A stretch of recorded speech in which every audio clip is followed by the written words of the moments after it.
Hi, I'm Emma. I'm a Baltimore-based artist, and you are watching 100 Miles from Home. I don't remember your name, but this feeling got me thinking you used to be good in the day. We far back where we could people on your side. We should chill, grab a drink, no one else, so it's good. If it's different, then we should be good. If it's different, then we should be good. Hey everyone, and thanks for coming back for the 5th episode of 100 Miles from Home. I've said this before, but I'm going to reiterate it because it's always good to say. Like the best thing about this podcast is being able to talk to people that I haven't talked to in a long time. And to my right here, we have Grdnhead, aka my longtime friend Emma here. Hello. As you heard, she's a Baltimore-based artist. How's it going? How have you been? I am great. Great, good to hear. How's your summer so far? It's a long one. Yeah. I feel like this summer's going to be long, but then like short, or short at the same time. Like I realized that as we're recording this, like it's almost the end of June. I know, that blows my mind. Like the 4th of July is this weekend, Yes. and I was like, wait, where did the time go? I know. But then it seems like it's trudging at the Yes. same time. Yes, So, I agree. And also, I feel like June is usually a really hot month, and it's been very cool. yeah, it's like weird. It'll be like cool, and then just days like today that are just ungodly. Like It's awful. it's awful. Terrible. Just stay inside, honestly. But Please. yeah, no, the reason I wanted to have you on is because I wanted to represent people that did different things besides just music. I mean, everyone except for last week with Chef Harry was a musician. So I wanted to do someone like Harry that did something physical medium, and then it made sense too to do physical medium art, especially with you based primarily right in ceramics. Yep. Yeah. Talk to us a little bit about how you got onto ceramics. I know you've done a ton of different art over the years. Yeah, definitely. And music as well too, but like what drew you to that, and kind of walk us through like the preliminary things about ceramics and maybe things that people don't know about ceramics. Definitely. I started, first I needed the credit, and so I was like, okay, I'll take ceramics 1. And of course it was fucking hand building. Sorry, people that enjoy that. I did not. But after that class, I was like, okay, I actually really like clay. It was actually super therapeutic and stuff like that. But I kept seeing people throw on the wheels in the studio, and I was like, I want to fucking try that. Like, I really want to try that. So I took ceramics 2, and I fell in love. And it was, love at first touch. Well, there you go. It's cool too. Like it's cliche, but it's always like you say, college. Like you go for one thing, and then you do different things, and then it seems like that's truly how it was for you. Were you always kind of in the mind that when you were going to school or continuing education, or even just in the future, like with working, that you always wanted to be in some form of a creative space? Yes, definitely. I originally was actually going to be like a human ecology major, but obviously things turned out differently. Right. And then I was thinking of doing sculpture, but obviously when I took ceramics, I kind of had to rethink all of that. Right. Ceramics so interesting too. I feel like it's like one of those things that's like always like there's always like an episode of like a Disney Channel show or something where like they're in ceramics class and like, things go crazy and stuff like that. What's it like once you actually got into the class and you're working on the wheel and stuff like that? Like I'm sure like you had some of those expectations like from things like that. Oh, what definitely. What was like the difference of like, okay, I'm on there and I'm actually like using it and touching the clay and stuff like that? Yes. Well, my classmates are all little old ladies, and they are super intimidating. So when I first started doing it, I was so afraid that I would sit in one of their wheels and get yelled at because they have specific wheels that they all sit at. But once I got to know them, they were so kind and had so much knowledge to like tell me, and I learned so much because of them, and I'm so lucky. Were they like gatekeeping a little bit? Yes. Like look at this young head that's coming Literally. in and trying to get. And I was like I'm sorry. Wheel 4 has been my wheel for 30 years. How dare you? And literally though, sorry Linda, but yeah. It's okay. Such a that's the name I would expect. To be named. And no offense to any Lindas out there, but we would smoke cigarettes out back together. Again, right, very on the nose. That's incredible. Marble Reds. Damn, Linda's kind of a badass. So then once you were, well, first off, I guess they were just doing it just for fun, kind of like at the college. As a hobby. And like, it just amazed me because they were in there like 5 days a week, like pushing out stuff after stuff. Like they'd be making bird baths, and then another woman would be making like a dinner set. And it's just wild to see all of that in one place because that is a lot of hard work and it's a lot of time. And most of them had been doing it for decades, years at that time. Years and years. And they instilled some knowledge on you once you gained their trust and stuff like that. We had a friend who was in our class and he passed away. He was really, really old, but they did it for therapy for his muscles, and he was not about it at first. And then once he started seeing the pieces come out and what it looked like at the end of it, he was obsessed. That's cool to kind of think about. Like, I guess it is like something that's kind of like, this is just me assuming, like low impact, and but you're still using your hands and working the muscles definitely. and things like that. It takes a lot of hard work to like throw 10 pounds on a wheel. You'd be surprised. That's true. Yeah, solid material. Once you're kind of in there, and once you do some of these preliminary classes, like what about it like really hooked you? Was it?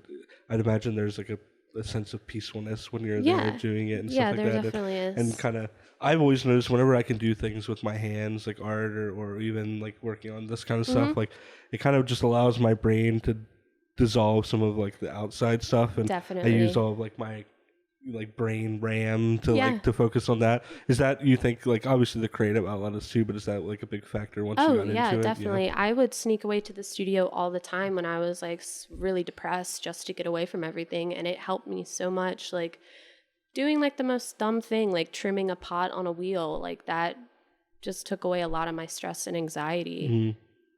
Talk to me about like once, like what the actual process is. Like, I guess for people to understand, you do like the, I assume like molding or shaping phase, right? Yeah. And then it has to be fired, right? That way it keeps its... Yeah. So actually when we first start, we start with like lump of clay. We shape it and then we take it off of the wheel and we have to let it dry until it's something called leather hard. And then you can trim it. So you can trim off excess clay. You can make like a foot. You can do a lot of different things in the trimming stage. And then you have to wait until it's bone dry. And then it gets fired for the first time. And then you glaze it. And then it gets fired for the second time.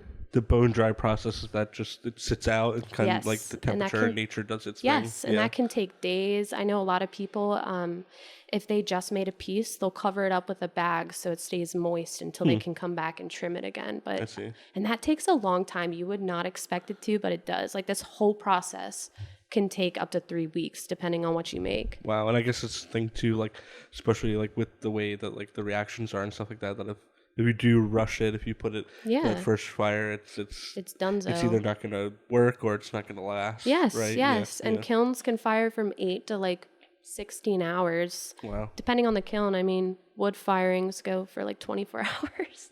Jeez. I know. Is that because like the kiln is like so nuclear hot that it just like... It needs to cool down too. So if you open a kiln when it's at like peak temperature, the pieces will just be in such shock that a lot of them will crack or just be ruined because the glaze hasn't settled. Does it have to like burn out, like run its course and slowly come down? Exactly. There's things called like cones, which will take up to a temperature and then down, and then I don't know. It's bizarre. I'm sure it's one of those things too that like you may go in with like some kind of idea when you go and start a piece, and kind of as time goes and all the variables that are with it, like it changes. I assume you run into that a ton? Yeah, definitely. Like it's just very difficult for me to sit down at the wheel and be like, all right, I'm going to make a fucking mug today. And then it ends up being like a planter, and I would feel so defeated with myself. So I just had to like just start sitting down at the wheel and being like, I don't know what I'm making, but here I go. And that's how I just crank out pieces, is I don't have expectations when I'm there. I guess it's hard to go in, it's kind of like writing a song or something like that, where I've always noticed like if you go in with that idea, right, that like, that's like the worst way in a creative endeavor at times to kind of go into it, right? When you have like such these high expectations, because you kind of put yourself in a box like a little bit, right? And there's not as much pressure either. Yeah, when you're just kind of on the fly, like whatever happens. Do you feel like some of your best work has come in situations like that? Oh, definitely, yes. Like, oh my God, I made a set of these beautiful planters that I did not mean to make identical, but it just happened, so... I know you said to me one time too that you like I think you said like at your mom's house you have accrued like a 100. I'm hyperboling, like hundreds of planters and stuff like that. But I joked and I said to you, I bet that makes like the holidays pretty easy, right? It seriously does. Like my uncle, I give him a different piece of mine every year for Christmas, and He recently sent me a picture of like the first mug I ever made, and it was hand built and slab built and really ugly and gas fired. But I could still see my own style in it, just like by the handle, and I thought it was so cool that I kept that around. Yeah.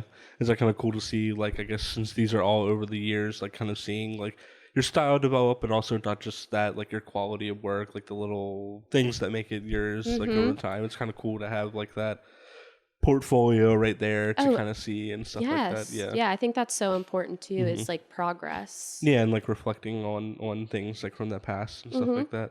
Talk to me about like you've kind of gone into it, but what's like the path, I guess, when in terms of like schooling, and then I guess there's things outside of school, like is there like workshops and things like that? And, yeah. And then I assume too, it's the thing that I feel like might be hard with pottery and ceramics. Tell me if I'm wrong. It's like I know that you have a wheel at home, but you were telling me that you don't have obviously like the way to fire it, right? So is that kind of a thing where you can rent like studio space or time and stuff like that? Yeah, you can actually rent wheels at like Baltimore Clayworks or the Potter's Guild. You just have to like contact them and talk to them about it, because some of them might be booked up, because I know the pandemic, everyone wanted to get back there so bad. But I also know that Baltimore Clayworks rents out kiln space, so I can always do that as well. You pay for the size of thing you put it on. So you could do like the shaping aspect at home and then just pay for just definitely. the furnace space. The hardest part would be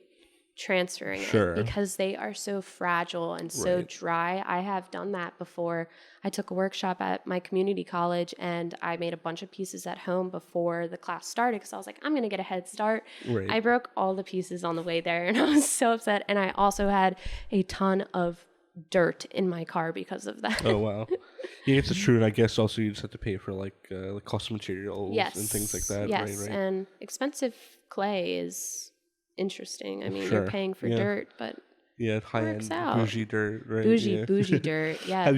Is there like a community of people like in the area? Like I know you were talking about the older ladies at the community college, but in the Baltimore area and people like our age and stuff like that, is there like a ceramics and pottery community that is kind of bustling in the city? Like obviously there are those spaces, so there must be, right? Oh yeah. Like I said, like Baltimore Clayworks and the Potter's Guild, but also I know a local ceramicist. Her Instagram's at Golden Object. She started doing classes outside, and one of my best friends attended it, and she had never done ceramics before, and she told me she fell in love with it.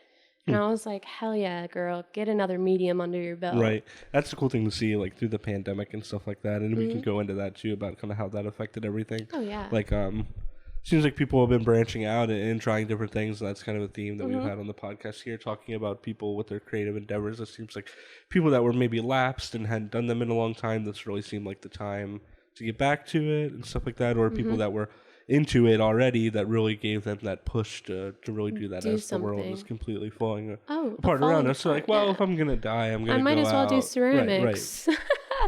That's cool though. I'll be buried with my hoard at my mom's house, just hugging it. You make like a ceramic coffin. People or just like that. Fucking slam my pots onto my grave. I would not be upset. All right, there you go. You heard it.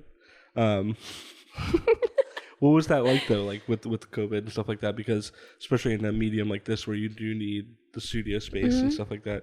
Obviously, you said that you have a wheel, but like the firing aspect, like what were the obstacles and hurdles I'm sure there were with that?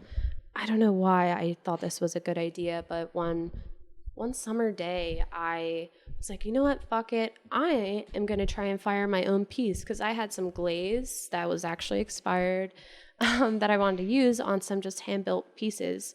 So I got this old charcoal grill that I didn't use anymore, and I put it in a fire pit in a safe location. Don't do this at home, only professionals. And I put a bunch of wood around it, and I lit it. And it was lit for like 5 hours. And then I was like, cool, success. And then I opened the lid and my pieces just completely disintegrated. I was so upset and so defeated. The way that like the reaction, I guess, happens with like the chemicals or the materials, like, does it have to reach like a certain It degrees? does. Yes. Like, I know like people that screen print and stuff like that, you have to like, I was reading like cure it, where like the ink has to reach like a certain temperature for the stuff that's printed on the shirt to like Yes. sink in. And it's Yeah. kind of the same. That's in a weird exactly way. what happened. I'm pretty sure it didn't reach the peak temperature, or it just got super, super hot way too fast. Gotcha. And the pieces just like combusted. Like, I always think of like, did you do the thing in high school where like you had something on the Bunsen burner and then like you weren't allowed to like yes. put water on it and it would like instantly Yes. explode? It Yeah, was like yeah, kind yeah. of like the same thing, Yes. right? Shout out Mr. DeAngelis, 11th grade chemistry class that It's your boy. I did not pass. A for effort. Yeah, A for effort. Talk to me about like doing things like commissions and stuff for people. Is that something yeah. that you're currently doing, and have you done in the past, and kind of what does that process look like for anybody at home? That Yeah, might be interested? I haven't been able to do any just because I don't have a kiln, and it's very sad. A few people have reached out to me and asked, and thank you for asking. But I have done a few in the past. I sent beautiful planter set off to one of my best friends in Colorado. And then actually one of my oldest friends, Kesla, her mom commissioned me to make one of the biggest planters I've ever made in my life. And that took me so long, and she was so patient and so kind, and her reaction made it all worth it too. Yeah. It was awesome. What was that process like? Like, when did you know at that point, like when she kind of gave you like what you wanted, were you in your head like, oh shit, this is going to be like one of my bigger jobs? Yes. Yeah. She was talking to me and she was like, I want you to make me a planter. And I was like, okay, that's awesome. Like, what do you want? She was like, well, it has to be at least like 20 inches. And I was like, Like, okay. Remain calm. And then I was like, okay, and what about designs? And she was like, I would really like tribal. And I was like, okay, that's nothing I've done before, but like I am experienced with, like, painting pottery because I worked at a paint your own pottery studio. So I'm familiar with like sgraffito is the technical term for it, where you like apply glaze and scrape it away to make different designs. Right. So when she told me all of that, I was like, this is a challenge. This is definitely a challenge. Yeah. But I guess that's the good thing about situations like that, because it kind of forces your hand, right? Like, it forces does. you to kind of be like, Do all something right, different, I too. gotta take this leap of faith, right? yeah, I stepped out of my comfort zone, and honestly, it was worth it. So And then not only like in the finished product, but then the reaction yes, of the person receiving yes. it, right? Oh my gosh, yes. She had the biggest smile on her face and was just so sweet about it. Made my life. Yeah. Tell the people at home where they can find you. Obviously, GMs are open, right, Yes. for the commissions, right, Oh, yes. and stuff like that.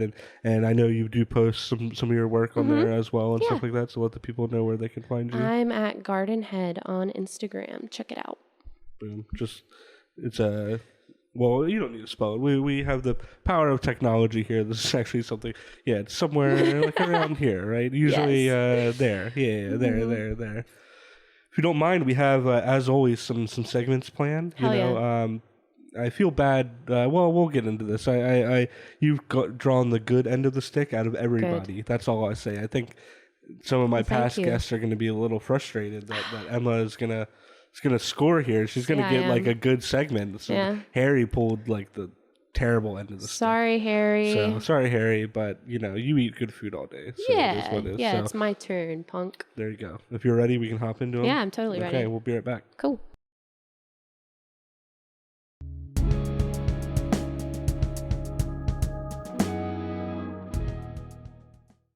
Okay, and we're back from our brief break. Like I said, our past guests, most of them we've treated with hospitality. Harry, not so much, but this is a segment that we've done in the past. Food and drink are very close to our heart, as is always one, as it is for everyone. Man, I cannot speak today. So Emma lucked out here, and we're gonna do food out again. Let's do This it. time we're gonna do an ice cream based food out, which it's a treat for me so too, right? We couldn't get the same flavors, We wanted to get not just your generic chocolate and vanilla, Yeah. but these local places didn't have the same. So we got crazy flavors, but I think that they're going to be good. Cool. And if you want to start, we can do it. So this first one Let's fuck it here up. is, I believe it's called Maryland Mud, kind of a strange name. Ooh. I've seen it as well. Here, Oh my this is God. from the Charmery here Big in ups. Baltimore, Maryland. One of my favorite places to get dessert from. I thank you. Here's a spoon. Yes. And if you want, we can kind of just dive right into Oh, here. I'm so down. Before it melts, I'll give you like a little. Okay, well. Oh, I'm so sorry. My rude. manners. I was just thinking about the ice cream. Yeah. Mmm. I love the crunch. Yes, that's what I was. That's gonna like say little too. chocolate chips. The texture. I'm a big texture guy. Me too. I'm a fan. I'm a big I wonder fan. why they call it Maryland mud. I guess just chocolate and chunky. Like, What makes it Maryland? what makes it mud? Oh, I'm gonna take another bite here. wait. I think I just had cookie dough. Oh, really? So I think maybe it has like. Excuse me. You are excused. I think I just got some cookie dough too. I think it has like I'm going to take a big bite. random, like bits of different stuff in it. Mm-hmm. If you had to give it some form of a letter grade. Well, I'm a sucker for chocolate, so B. B. You heard just it. A solid, not a B plus, just a Yep. solid B. B. Okay, B. I would give it maybe a B plus. The one thing that I don't like, the ice cream in general kind of does this to me, but especially like super rich ice cream like Yeah. this, is it makes me super thirsty. I get Do you that. get that too? Yes. I don't know what it is, but like I have to have like a tall glass of water, like ice water, while I Yes. drink ice cream. For some reason, I always want a glass of milk and then I chug it, and then I am so thirsty still after Mhm. that. For me, like I can't do milk because it's just like too much dairy or like cream Oh, or yeah. something like that. Yeah. Okay, so you like that one? Solid B? Fuck with that Okay, one. cool. The next one we have is, could you refresh my memory of the flavor? You'll see it Mystery. on screen, yeah. And then where is it from? Baltimore in a box. Sorry that we Ooh. forgot the flavor there. You should have seen it on screen by now. But it looks kind of like a funfetti. It kind does. Of, It definitely does. The texture is interesting of this one. Yes. Do you notice that? Sorry that we have to use our chocolatey spoons. But we'll, I'm not mad. Clean them off. I do kind of notice that it has like a little bit of like yeah. a rigid Oh, texture. look, it's a little like, when I picked it up, it was like, I don't know the word for it. Cheers? Cheers. Boink. Whoa. Not what I was expecting. Same. At all. But I can't tell like what my thoughts are. Definitely kind of like a funfetti vibe. Yes.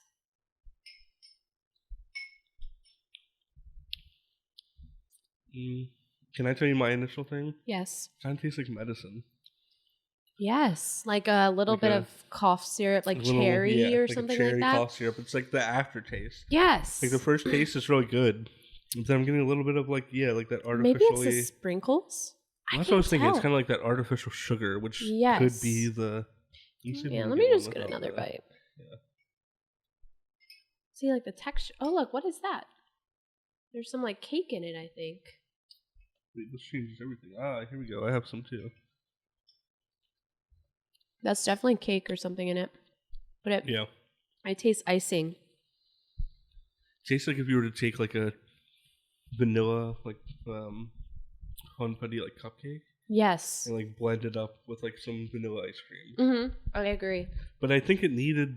I don't know. It just needs a little. A little too something. sweet for me. Me too. If I had to give it a letter grade, it's like a solid C plus. D minus. D minus. Wow. See, I wouldn't go out of my way to get it. The Maryland Mud, I would, and Fuck probably yeah. will. Charmery will be getting that Oh, business, yeah. and the other establishment as well. And a waffle cone. Imagine that. And on like a nice hot August night or something. Yes. I just want to be a kid again. Anyway. Okay, so you think that the Charmery's, the Maryland Mud has like a little bit of the edge Yes. here? Also, I'm not trying to bash on you, but No. like, not you, but you know, Baltimore No, box. yes, but sure. the texture is throwing me off a little bit. I know I just said I'm a texture person, but It it's needs a to be little the like right texture. yeah.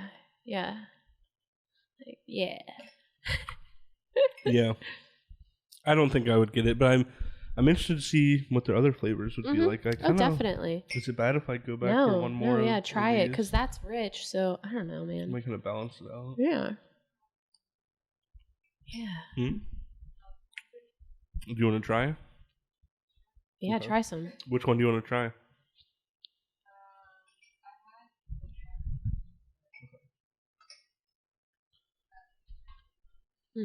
Oh, like the way you said That that. You're is- like, I like mud.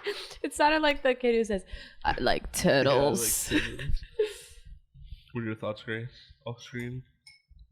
Just going for a second bite. You kind of get what we're saying? Yeah. Yeah, I think it's the sprinkles. I'm just fucking annihilating this. Please, by all means. It's so good. The thing that's bad is we had to buy like a whole like carton thing, you know. So Oh no, that is mine- so sad. I know, God, tragic. That'll be my dessert for the rest of the week. It's obviously. delicious. One thing about chocolate though, it always keeps me up. The thing I noticed, I think this might be like a little TMI, is like whenever I eat something super rich in chocolate like that, it kind of like sits in like the back of your throat, like Makes a you little bit. mucusy. Yeah. Mm-hmm. Almost like same with like chocolate milk. Yes. Does it hardcore too? And strawberry milk. And strawberry milk. Any milk. Any milk in general. Okay, well, hey, I'm glad that this went well. Oh, you know? yeah. Even I mean, hey, I will take a D- ice cream over a jelly bean that might taste like dead fish any day. Fuck that. That So, sounds terrible. Yeah, so, hey, even when you don't get a success, you still have a success, right? Sorry, Harry. It's okay. The next segment that we played, we did the last time, and I thought it was kind of fun, and I like because it's open ended. Is called My Worst.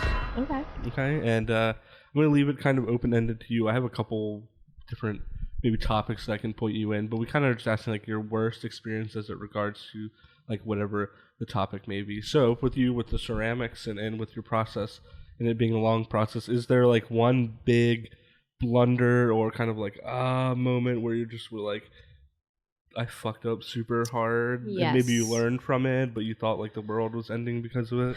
Yes, I had a really big market that I was planning on going to, and I made a fuck ton of pieces.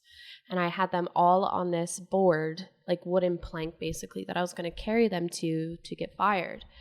And I was in a huge rush, and for some reason, I just like started like fast walking fast, and Power walking. thank Yeah, you. there you go.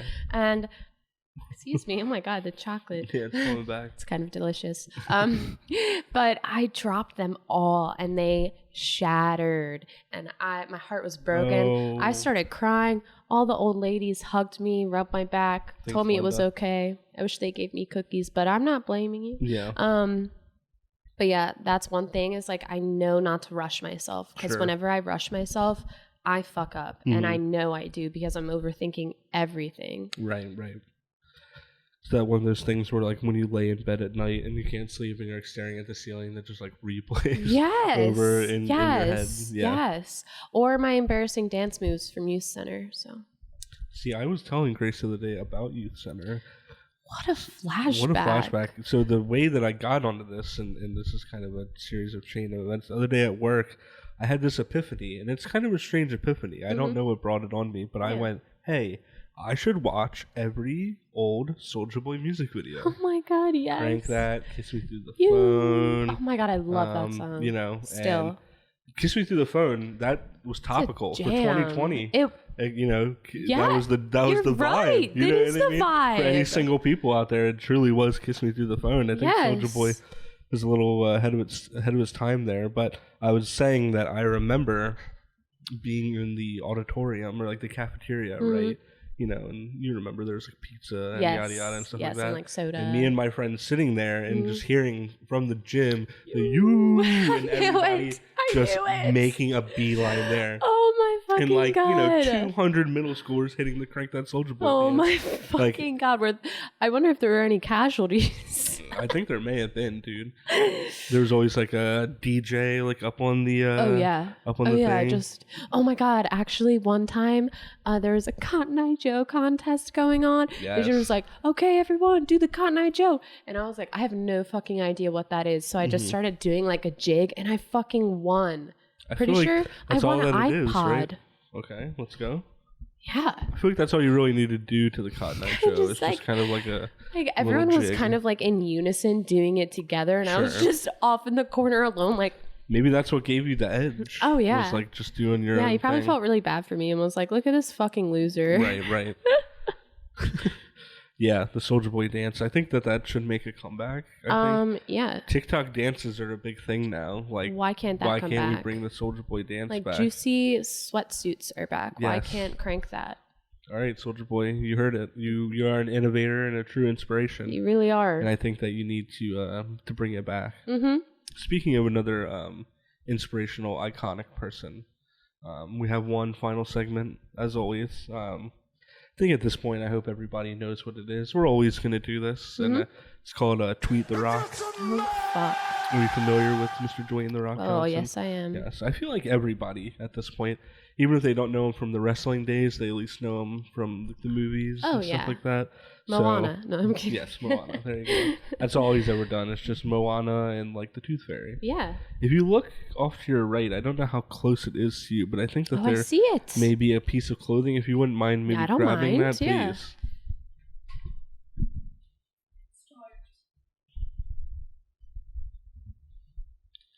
And if you could maybe show it to the people at home what we're working with. It is, as always, the jersey of the People's Champ. And, you know, if you'd like to throw it on, I would be, you know, love that. I think when you have it on, you can really feel The Rock's energy channeling through you. Do you feel the power? I feel it flowing. There you go. You can now do all of Moana. Oh, So if there's one thing that you could tweet to The Rock, and we will tweet it to him, that you wanted to say to him, what would it be? I can rock a black turtleneck better than you. Wow. That is a little bit of shots fired, I think.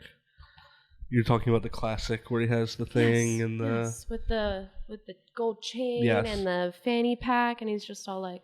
That's swag before there was swag. Oh, I think. know, Yeah. and he doesn't even know it. I'm And coming I think for you. he's kind of recreated it recently. I saw on social media people were doing it for Halloween. Oh, and that's stuff a like great that. idea. He even had like a little hidden gem in the pictures. He actually has a tissue underneath his arm Nuh-uh. on the railing, so that way he doesn't scuff up the turtleneck. That's like some big brain boss moves. Smart motherfucker. Truly is. I guess that moves like that, those mogul moves, is what makes him the man that he is today. Oh, yeah. So you're gonna like do shots fired and let him know that you could rock. Oh, fuck the, yeah, I am. Those are my shots fired. Okay, boy. you heard it here. If you want, we could get a picture just to tweet it to him to let him know. Please. All right, we can send it to Mr. Dwayne. I always say, as always, that if we get a reply from him, I have to stop the podcast. So we'll see. I'm hoping that he waits until like we're a couple hundred episodes deep, and then he kind of gives us like the mercy kill. You know what I mean? Who knows? Maybe he'll be a guest. You know, maybe episode 6. Hit us up. That would be sick. I don't know if that's gonna happen, but we can wish, right? Yes. Okay, let's Cool. Do you want to hit like the hard style thing? Let's do that like shit. Perfect. I think he's gonna see that and then read the message and be like, yeah. He's like, I these mean, the motherfuckers are Rock in cool. the jersey, he definitely rocked the turtleneck too. What if I rocked the jersey with the turtleneck underneath? Or like a turtleneck jersey. Like make a modification. We go to like Goodwill or Savers and cut out like a turtleneck and do That's it. a brilliant idea. Well, that might need to be like might thing. be our first 100 Miles merch, maybe the turtle jersey. Yes. Okay, I think Turtle jersey. that is a good thing. Well, it's great having you. As always, if you want to let the people know where they can find you again and then your socials and I am at Grdnhead on Instagram. DMs are open for commissions and things like that, right? What up? Yes. As always, you can find all of us online at Instagram at 100 Miles Media. You can find me on Instagram at WoolXGod as well as Twitter at WoolXGod. 100 Miles from Home is an artist-driven podcast coming to you every 2 weeks on Wednesday, as you've seen this on a Wednesday. Maybe you're not seeing it on the Wednesday, maybe it's a couple days after, but it's every other Wednesday that we drop a new episode focused here on Baltimore creatives. And definitely have some good ones coming up. I'm sure this won't be the last time we see you on 100 Miles from Home and 100 Miles in general and stuff like that. There's some cool stuff planned that I definitely want you to be a part of. You know, I hate being that guy like the stay tuned and stuff like that. But no, it was great seeing you and we'll do this again soon. Ditto, please. Yes. All right, thanks everyone. We'll see you in 2 weeks. Peace out. Peace.